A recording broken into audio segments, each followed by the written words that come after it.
Ο αγώνας ξεκινάει.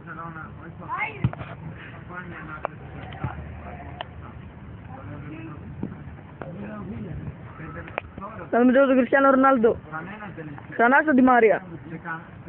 Περνάει ο Ντι Μαρία όμορφα. Το σούτ, η επέμβαση από τον Βίκτορ Βαλντές. Το σούτ από τον Φορλάν. Η μπάλα καταλήγει. Συνέχεια το παιχνιδιό από τον Βίκτορ. Την μπάλα ελέγχει ο Ντι Μαρία.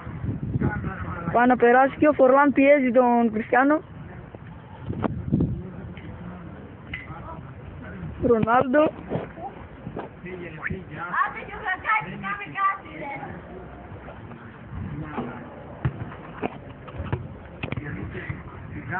Το shoot out από τον Κριστιάνο Ρονάλντο στον άσο της Ρεάλ.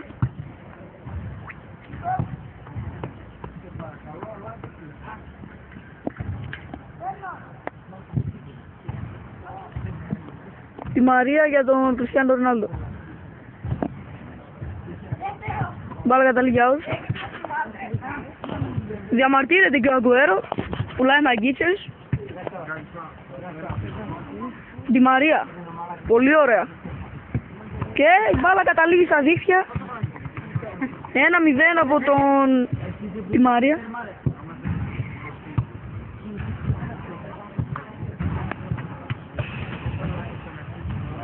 Κριστιάνο Ρονάλντο. Περνάει πάρα πολύ όμορφα. Τον πιέζει καλά ο Αγκουέρο. Αγκουέρο.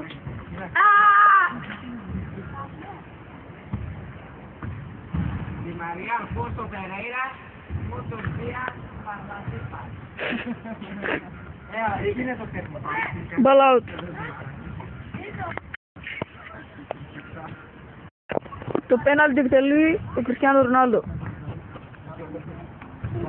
Με αντιμέτωπο τον Βίκτορ Βαλντές. Μπάλα στα αδίχια, όμορφο πέναλτι.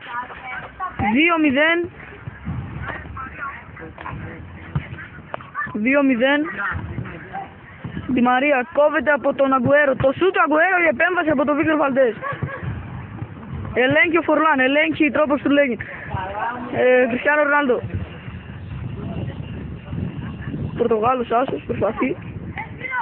Δεν βλέπει την προσπάθεια του Ντι Μαρία εκεί. Συνεχίζει ο Ρονάλντο. Και το γκολ 3-0.